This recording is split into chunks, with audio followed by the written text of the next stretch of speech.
we'll guide you through how to install Blender on macOS quickly and easily. If you find this helpful, consider subscribing and liking the video. First, go to your web browser and navigate to the official Blender website at blender.org. Once there, you'll see a prominent download button on the homepage. Click on it, and you'll be taken to the download page. Make sure that the site automatically detects your operating system. You should see a version of Blender available for macOS. Click on the download button, and the .dmg file will start downloading. Depending on your internet speed, this might take a few moments.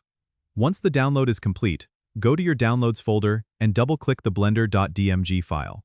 This will open up a new window with the Blender application icon and a shortcut to your Applications folder.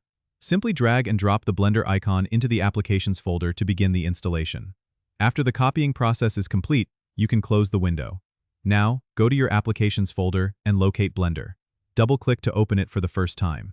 Since it's an application you've downloaded from the internet, you might see a warning. Simply click Open to proceed. Blender will launch, and you're ready to start creating. If you want easier access in the future, you can drag the Blender icon to your dock for quick launch. And that's it. You now have Blender successfully installed on your macOS. Don't forget to subscribe and comment if this helped you out.